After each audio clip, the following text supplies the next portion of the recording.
salíamos aquí a las tortillas, el de las tortillas nos recordaba ese texto que decía: muchos tendrán comezón de oír, pero ya no habrá quien les predique, hermanos.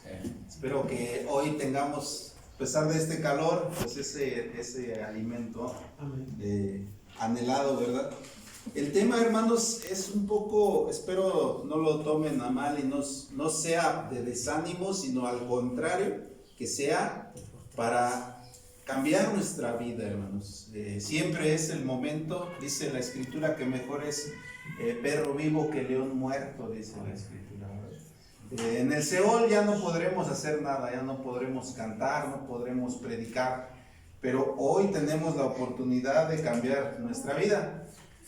Y vamos a abrir nuestra Escritura ahí en el profeta Isaías. Vamos a hablar del pecado, hermanos, pero que meditemos, porque a veces, pues, como que no creemos cuál es el castigo del pecador, ¿verdad?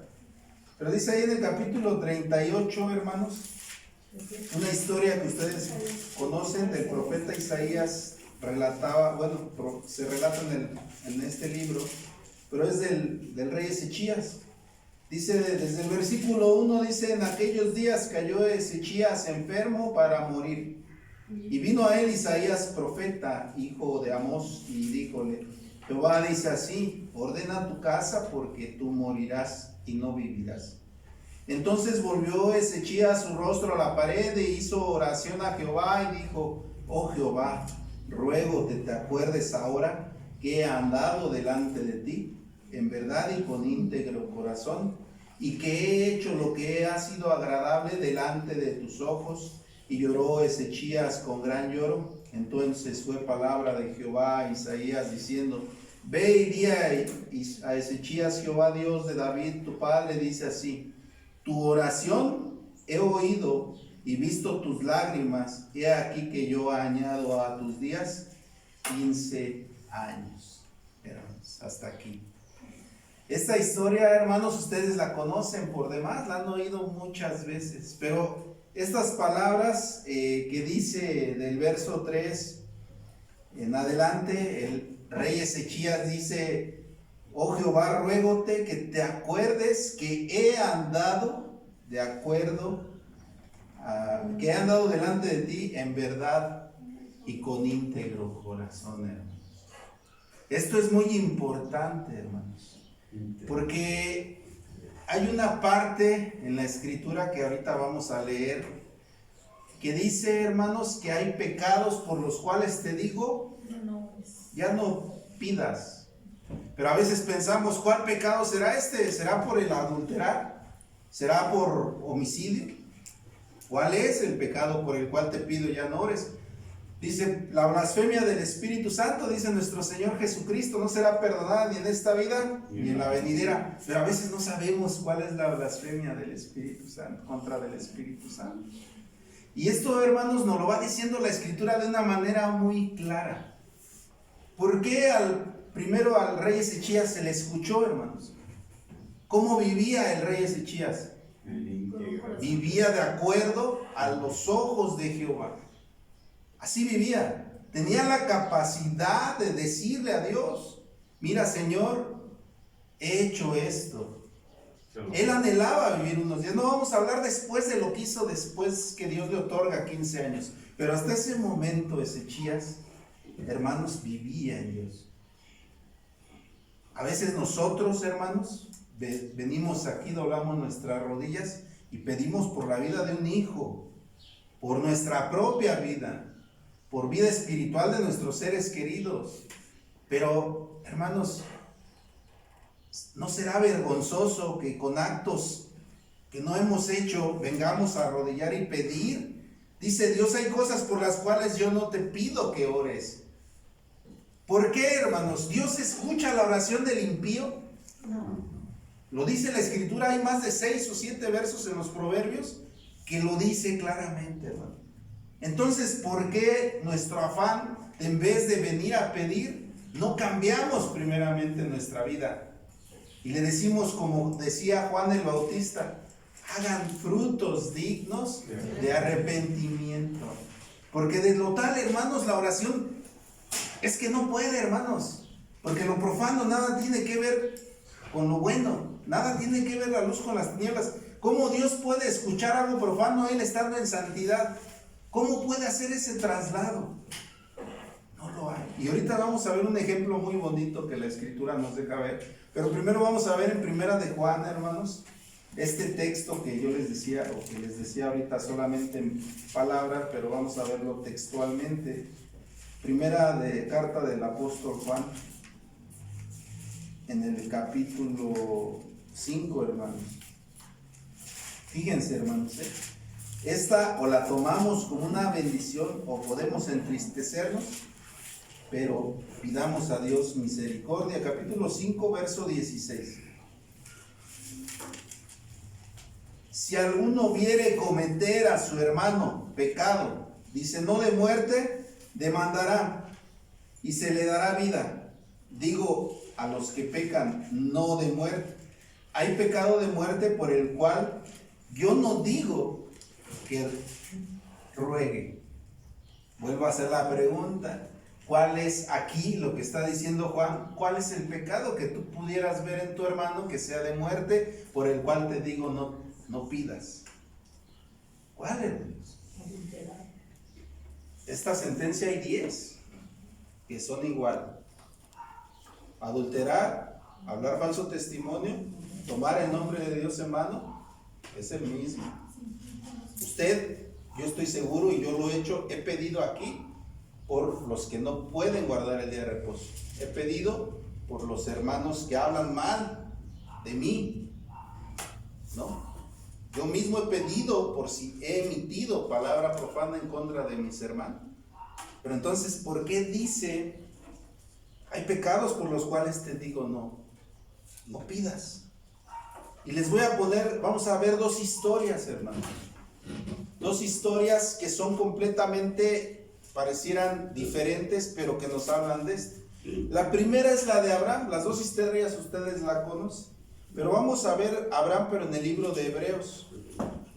¿Se acuerdan que en una ocasión les decía que si ustedes sabían lo que Abraham iba pensando cuando iba a sacrificar a su hijo Isaac? Que nos lo relata el libro de Hebreos, capítulo 11, verso 17. Pongan mucha atención en lo que leen, hermanos. Dice, por fe ofreció, por la fe primeramente, dice, Abraham ofreció a Isaac cuando fue probado y ofreció al único en el que habían sido recibido las promesas, habiéndole dicho, en Isaac te será llamada simiente. Pero vean el verso 19. ¿Qué pensaba Abraham? Abraham pensaba que aún de los muertos es Dios poderoso para levantar, de donde también le volvió a recibir por figura. Porque Isaac fue muerto en figura. ¿Por qué en figura? Porque Abraham él estaba completamente convencido de asesinarlo. En figura lo mató. Delante de Dios, Abraham cumplió con el mandato, aunque no lo haya literalizado. ¿Sí me entienden? Uh-huh. Él lo cumplió. Pero ¿qué pensaba Abraham, hermanos? En su fe. Dios es poderoso, que muerto Isaac, yo voy a orar y Dios lo va a traer de ese lugar. Vean la fe. También estoy seguro que Abraham, dentro de su pensamiento, decía como Sadrach, Mesach y Abednego, y si no es así, no importa, por algo Dios pidió el sacrificio. Él sabía, hermanos, él no le podía negar a Dios porque él sabía que en su omnisciencia era lo mejor, que lo que él dijera, lo que él decidiera, y todos los hombres de valor así lo pensaban. Pero Abraham, tanta era su seguridad, hermanos, porque Abraham vivía en integridad delante de Dios. Su oración iba a ser oída, hermanos. Si moría Isaac, la iba a oír Dios. Sí. La iba a oír, hermanos. No tenemos ahí las pruebas, podemos decir, pero tenemos la sabiduría que Dios nos da, que era capaz Dios de traer de inmediato, porque amaba a Abraham a tal grado de decir que era su amigo, hermanos. Lo amaba demasiado. Abraham era el hombre más obediente, hermanos, sin ver ninguna promesa salió de su tierra, de su parentela. No había todavía una ley como la que conoció Moisés, o la que conoció su descendencia, ¿no? Entonces vean esa facultad que dice Hebreos. Pero ahora vámonos al otro lado, hermanos. Segunda de Samuel, capítulo 12.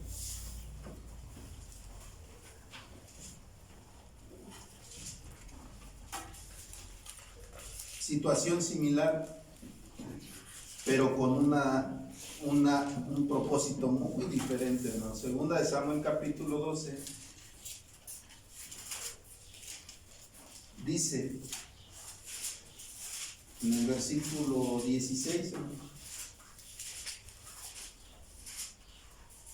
Segunda de Samuel 12, 16. Entonces rogó David a Dios por el niño.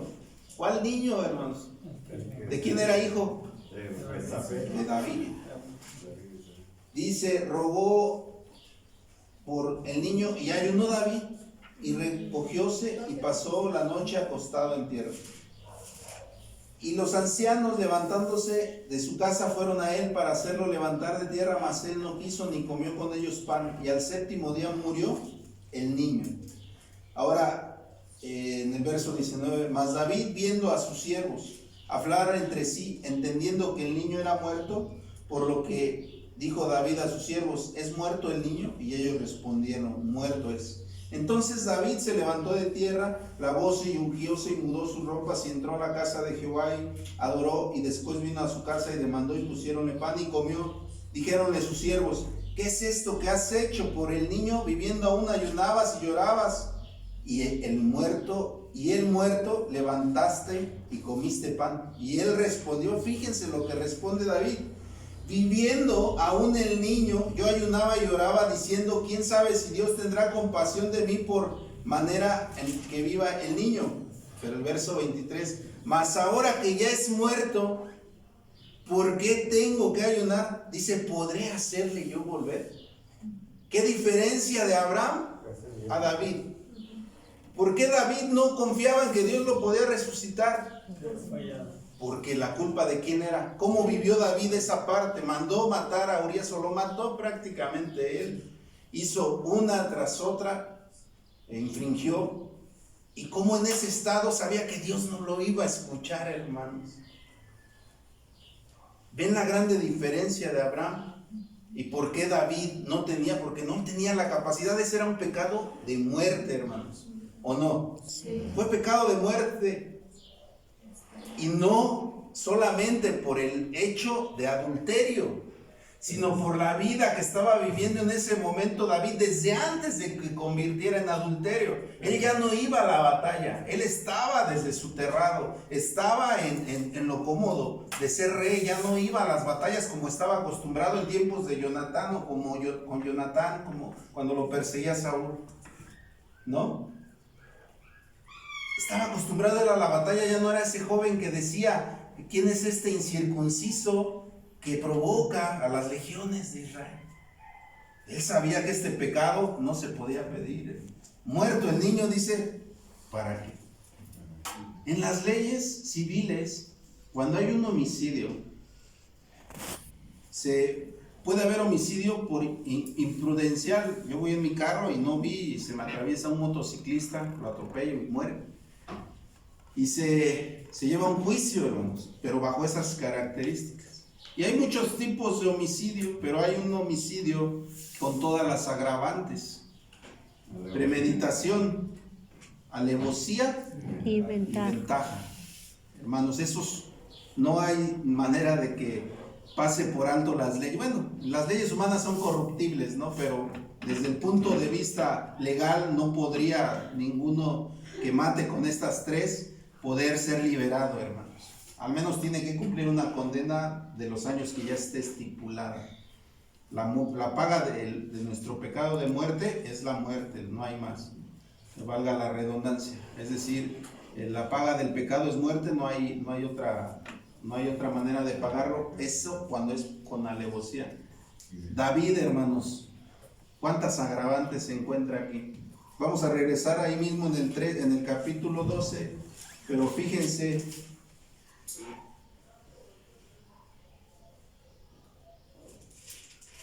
dice, del verso 1 vamos a ver, dice, y envió Jehová a Natán a David, el cual viniendo a él díjole, había dos hombres en una ciudad, dice, uno era rico y el otro era pobre. El rico tenía numerosas ovejas y vacas, mas el pobre no tenía más a una sola cordera que le había comprado y criado y que había crecido con él y con sus hijos, y juntamente comiendo de su bocado y bebiendo de su vaso y durmiendo en su seno, y teníala como a una hija.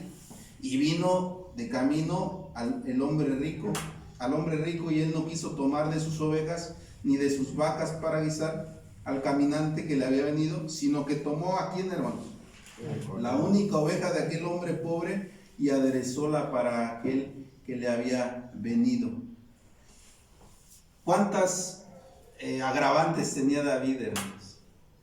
Lo hizo premeditadamente, alevosamente, hermanos, ¿no? Y con ventaja.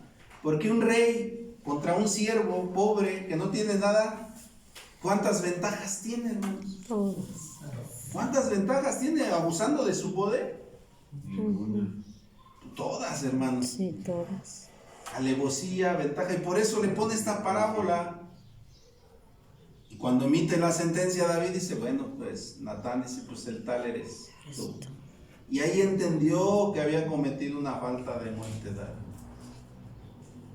No vivía en integridad, y aparte aprovechó su postura de rey para ejecutar todas estas agravantes. Hermanos, ¿cómo pagas eso? Dios no te va a escuchar. Ese es un pecado de muerte, cual sea de estos, con el conocimiento, y lo vamos a ver, ahorita lo dice el apóstol Jacobo, ahí en la epístola que escribe a Santiago, de Santiago. Él dice, el pecado está en aquel que sabe hacer lo bueno. Ese es un pecado de muerte, hermanos, ¿eh? Todo lo que usted haga conociendo. Y vamos a ver Hebreos 6:4.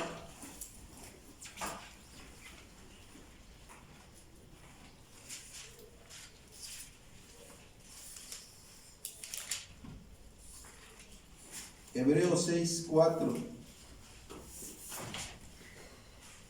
Porque es imposible que los que una vez fueron iluminados y gustaron el don celestial y fueron hechos partícipe del Espíritu Santo y asimismo gustaron la buena palabra de Dios y las virtudes del siglo venidero y recayeron, sean otra vez renovados para arrepentimiento, crucificando de nuevo para sí mismo al Hijo de Dios y exponiéndolo a vituperio.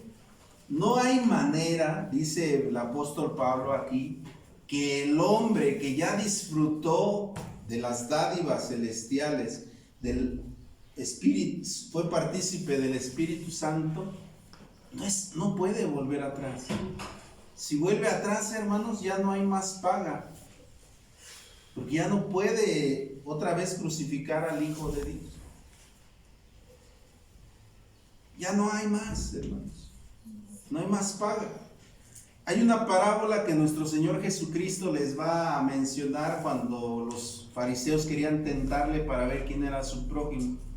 Y le decía nuestro Señor Jesucristo, un hombre descendió de Jerusalén a Jericó y en el camino vino un ladrón, lo asaltó y lo dejó medio muerto.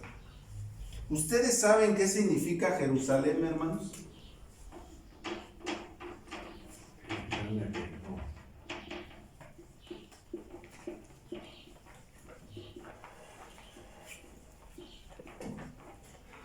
¿Y saben qué es Jericó?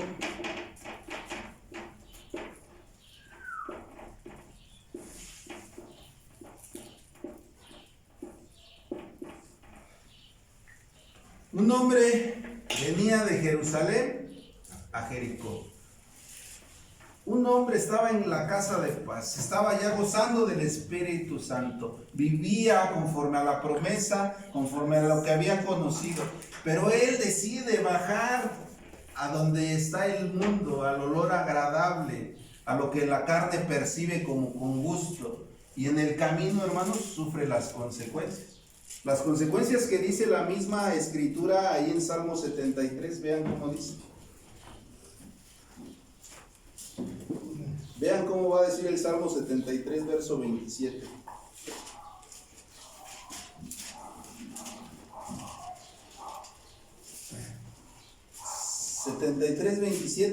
porque he aquí los que se alejan de ti perecerán.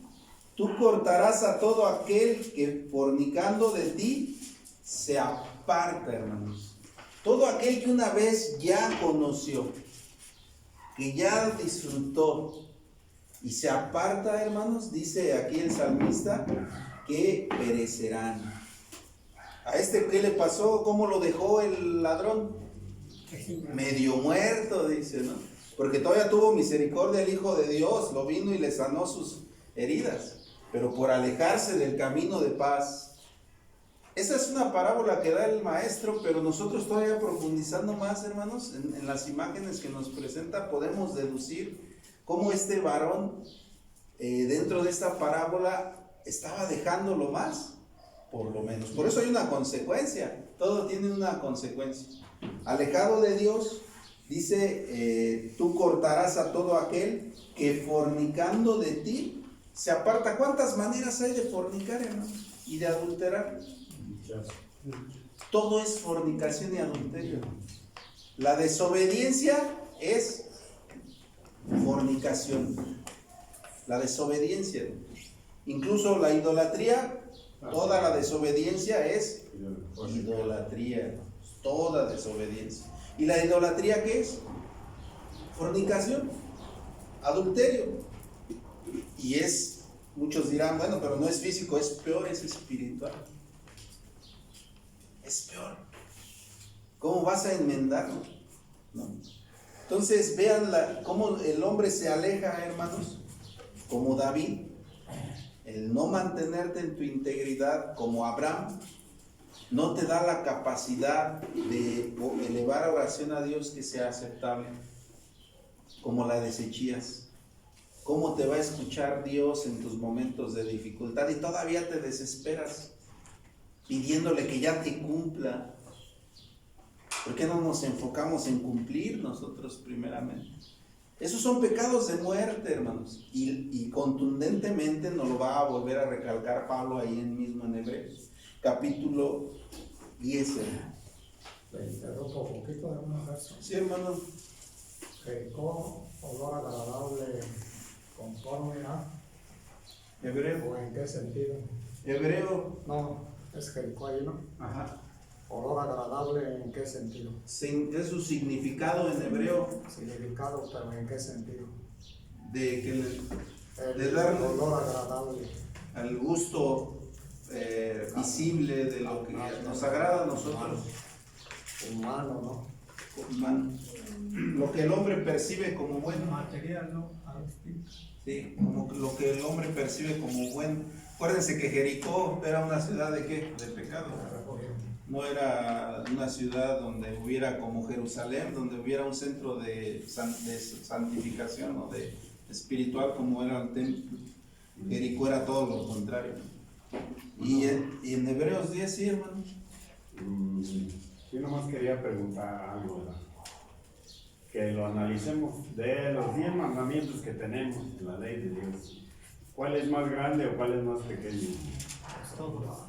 Nos lo va a rectificar este verso que vamos a ver en Hebreos, hermano. Fíjense, vamos a concluirlo. Cada uno de nosotros va a saber. En Santiago.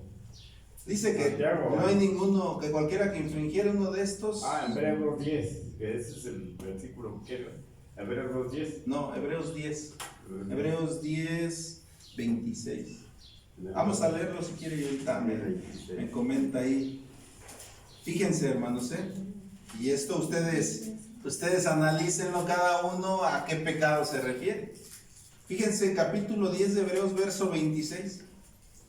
Porque si pecaremos voluntariamente o deliberadamente, después de haber recibido el conocimiento de la verdad, dice, ya no queda más sacrificio por el pecado, hermanos, sino una horrenda de esperanza de juicio y hervor de fuego que ha de devorar a los adversarios. El que menospreciare la ley, fíjense, hablando nada más de la ley de Moisés, por el testimonio de 2 o 3 testigos muere sin ninguna misericordia. Cualquiera que infringía un mandamiento de Moisés moría irremediablemente, hermanos. Ahora, ¿cuánto pensáis que será más digno de mayor castigo el que hollare al Hijo de Dios? Y tuviere por inmunda la sangre del testamento en la cual fue santificado e hiciere afrenta al Espíritu de gracia. Yo les pregunto, ¿el hollar al Hijo de Dios en qué se va a reflejar? Si Él vino a reflejar esto, hermanos, en su persona, la ley.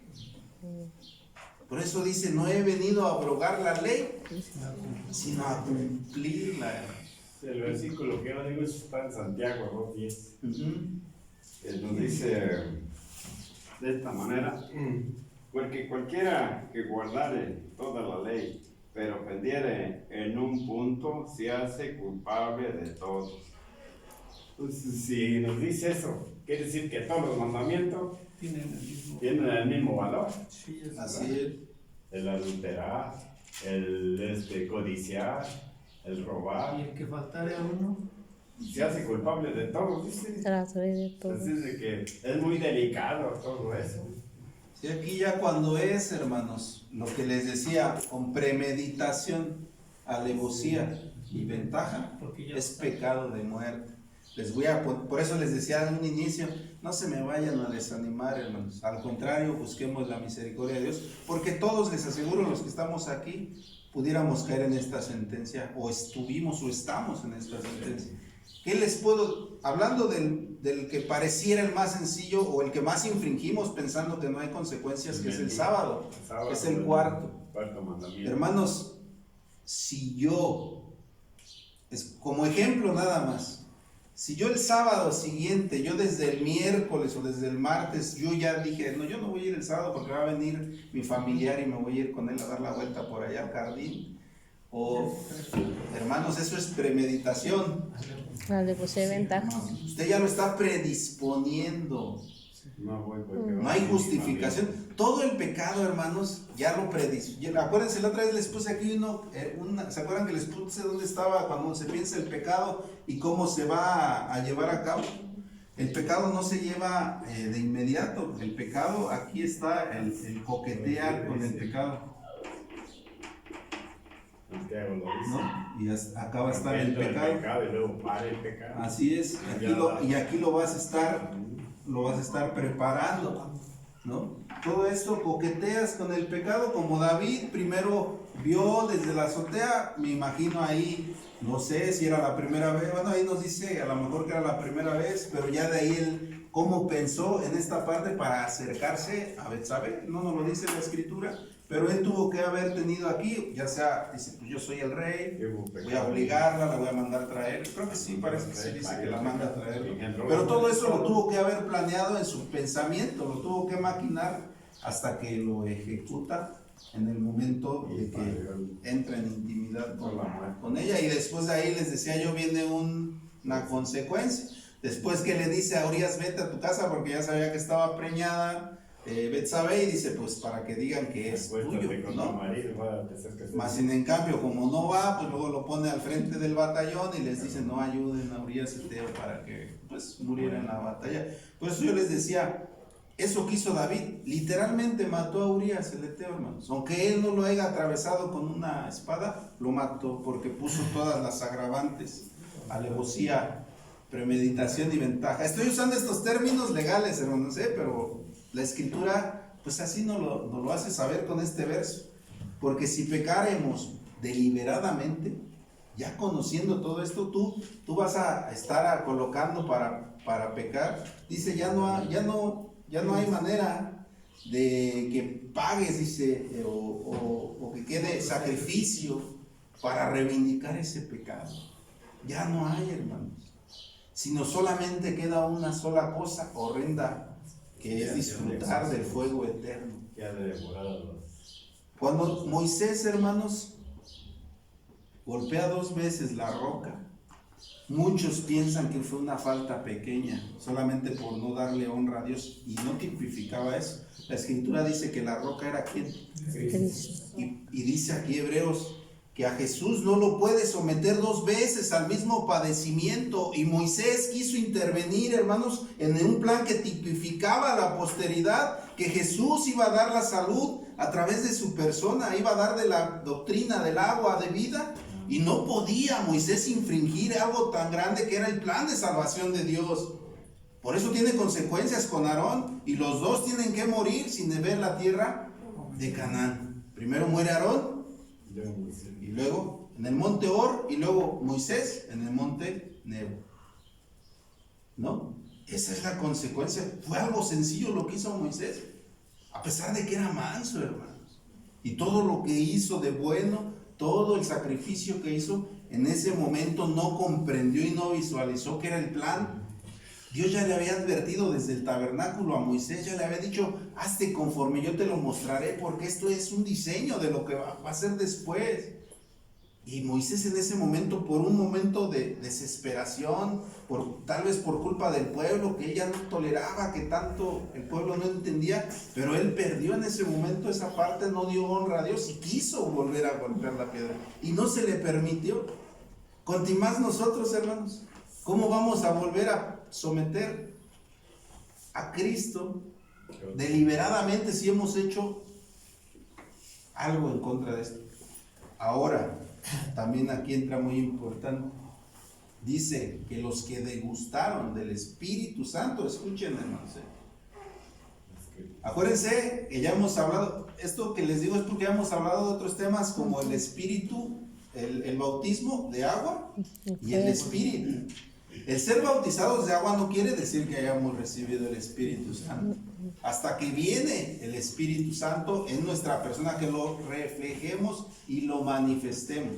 Acuérdense que en Hechos de los Apóstoles capítulo 10 hubo quien recibió el Espíritu Santo sin bautizarse, ¿no? Entonces, hasta que ya cuando hemos recibido el Espíritu Santo, hermanos, ya no es posible que volvamos a traer. Ahí sí no. Pero hablábamos una vez, también comentábamos de que muchas veces nosotros nos hemos bautizado y seguimos en la misma falta de conocimiento. Seguimos en la misma vida anterior. Hay muchas causas por las que nos podemos bautizar. Hay quien se bautiza por presión del ministerio, hay quien se bautiza por una promesa a Dios, hay quien se... Pero por eso yo les decía, ya ahorita que estamos escuchando, hermanos, y está el conocimiento en nosotros, ya no podemos decir que no debemos. Hace poquito que predicaba allá en el Monte Sión, después de que habíamos comido aquí con un hermano barbacoa que trajo, y yo no sabía, ¿no? Y el hermano, pues ellos se dedican a la preparación de barbacoa, y dijo, hermano Gerson, usted tiene que, como ministerio, informar a la iglesia que toda la barbacoa que se vende en todo el país tiene cerdo, que nadie puede comer en la calle. Cuando vengan nosotros y traemos, con confianza somos los únicos que hacemos, hermano. Dice, o otros hermanos que vendan, pues posiblemente también la tengan sin cerdo. Dice, pero ustedes como predicadores deben de enseñarlo. Le dije, hermano, pues yo muchas veces he comido cerdo, porque yo muchas veces he comido barbacoa. Pero, hermanos, y yo ese día les dije a los hermanos también, yo no lo sabía, hermanos, y ustedes tampoco, pero ahorita se los estoy diciendo, ya lo saben. De ustedes dependerá si comen barbacoa en la calle. El hermano me lo dijo, él tiene más de 40 años, o no sé cuántos años, vendiendo barbacoa, y toda su familia, hermanos.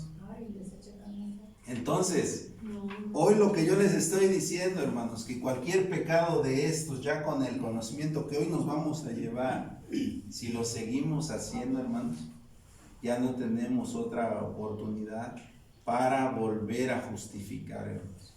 Hasta aquí pudiera Dios pasarnos por alto nuestra ignorancia, pasar por alto nuestra incredulidad, nuestra falta de fe, nuestra falta de conocimiento, muchas cosas. Pero cuando ya es advertido, hermanos, vamos a lo que dice Santiago, vamos a leerlo, ustedes ya lo saben, pero 4:17, vamos a ver ahí en Santiago 4:17.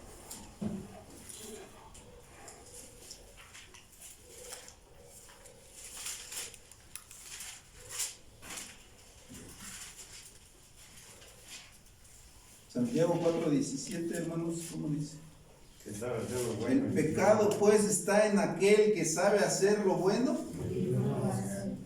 no lo hace. Hemos visto escuelas de los momentos finales, hermanos, de terremotos, de hambres, de las persecuciones hoy. Cuando venga cualquiera de esto, ¿cómo le va a pedir usted a Dios aquí? como Ezechías o como David. Ya no tiene caso que yo pida. No tiene caso porque no he hecho conforme Dios me ha mandado.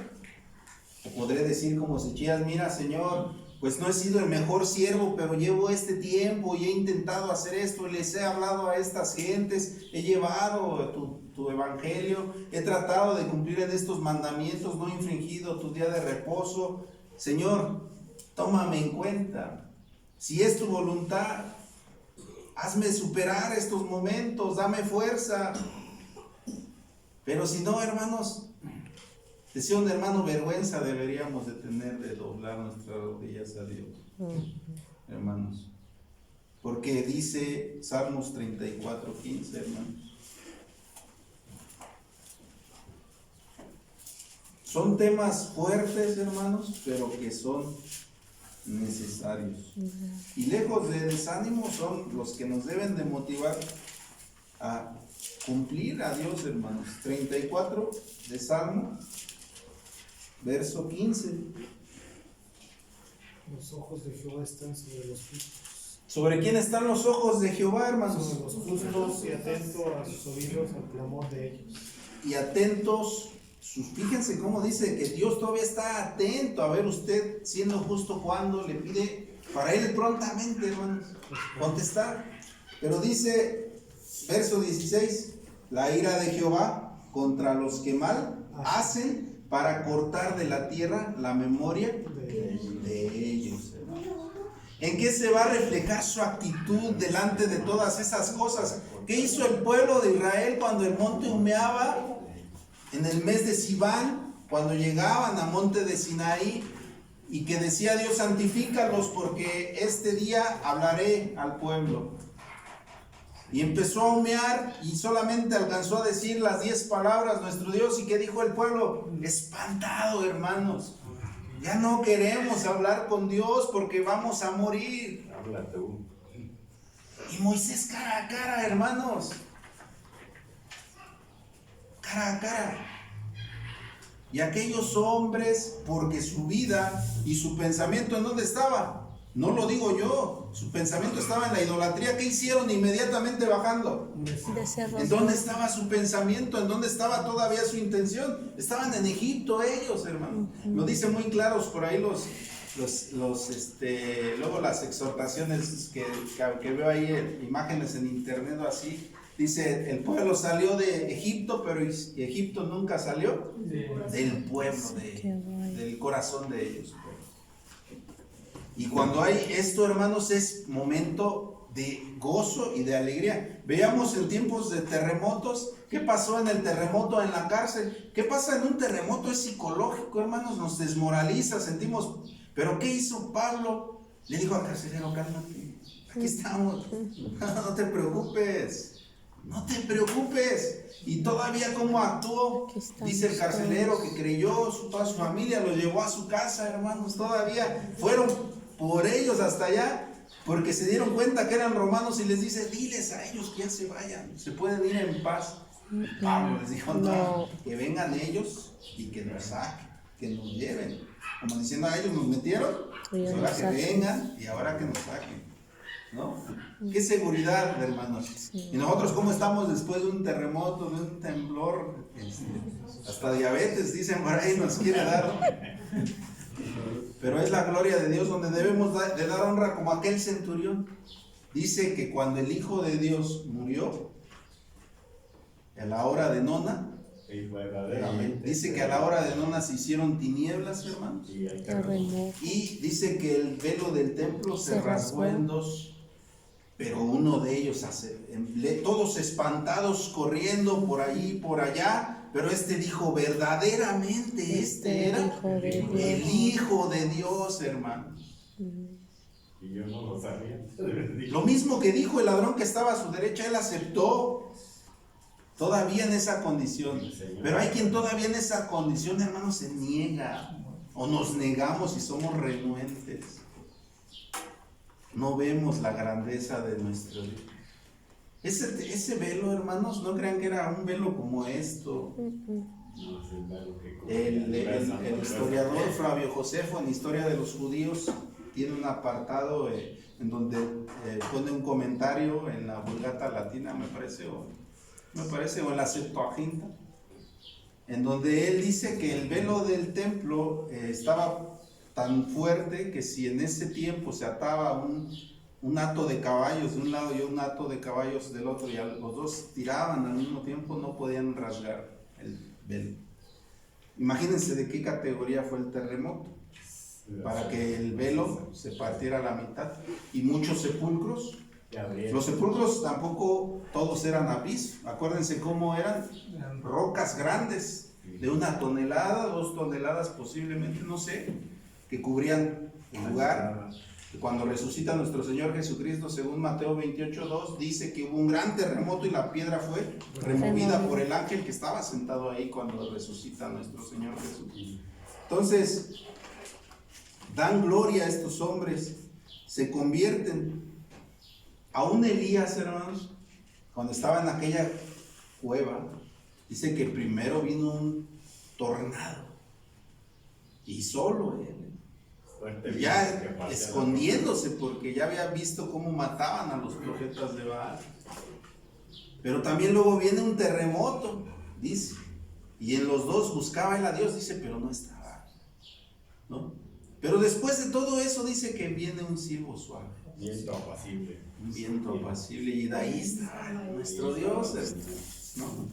Entonces, es la presencia de Dios, nosotros la invocamos, la pedimos, la cantamos cuando venimos, oramos, le pedimos, pero si se manifiesta nuestra vida, estará para realmente sentir la presencia de Dios. En alguna ocasión mi hermano Mateo decía, me preguntaba o platicábamos, es difícil que hoy haya en una persona el Espíritu de Dios para que se muestre, ¿no? En una sanidad, en un milagro como los quiso Moisés o alguien de los profetas. Pues sí, porque Dios es misericordioso, hermanos. Si se nos acercara de esa magnitud como a ellos, no, hermanos.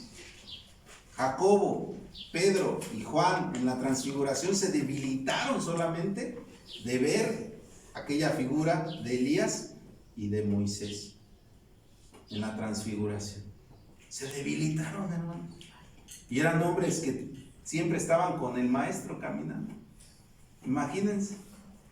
Y en todo ese tipo de actos nosotros tendemos a temer y debemos de analizar, porque cuál es nuestra condición espiritual. Cuando el profeta Elías le decía, iba Eliseo y decían, yo no me iré hasta que, si tú no te vas, le dice Elías, hasta que me veas partir, daré lo que pidieres, ¿no? Le dice a Eliseo.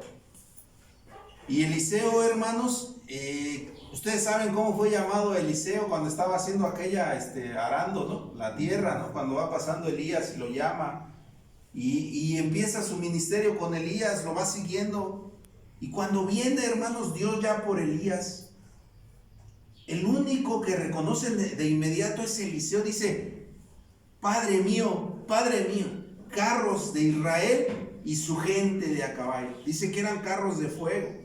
Muchos se espantarían, hermanos, de ver el poderío con el que venía Dios por Elías. Dice que fue levantado en un torbellino y fue transpuesto a otro lugar, hermanos. Y Eliseo, con toda la confianza, como si conociera a Dios de toda su vida, Padre mío, carros de Israel y su gente de a caballo, ¿no? Reconociéndolo rápidamente, hermanos. Pero nosotros, pues a veces Dios se nos manifiesta y se lo atribuimos incluso a otras cosas, ¿no? A la naturaleza, le inventamos cosas, ¿no? Pero Dios se manifiesta, hermanos. Pero dependiendo nuestra condición, o será para edificación, o será para nuestro espanto y atemorizarnos y huir. Y huir de la presencia de Dios, la que hemos aclamado aquí y que hemos pedido que venga a estar con nosotros, pero la vemos y nos vamos, porque nuestra condición no está para tolerar. Ya para terminar, hermanos, pues pudiéramos ver muchos versos que habla de esto, pero vamos a ver nada más ahí, Proverbios 10:3, hermanos. Ahora también dice Pedro, hermanos, el apóstol. Imagínense, dice él, que si el justo Con dificultad se salva, hermanos. ¿Dónde aparecerá el impío? ¿Qué pasa con el impío y el ¿A pecado? dónde aparecerá el impío y el pecado? El justo, y aquí les voy a hacer un paréntesis. Cuando Pedro está hablando de justos, no está hablando de mí ni de usted, está hablando de un verdadero justo. ¿Saben quién es el único justo que menciona aquí la Biblia? O de los pocos que se nos viene a nuestra mente, ¿quién? Job. Job, hermanos. Cuando Pedro dice esto, se refiere a la altura de Job.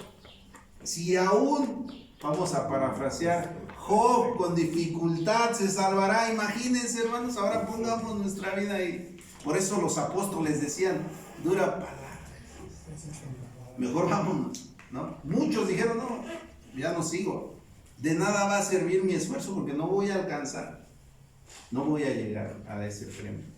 Y dice Proverbios 10:3,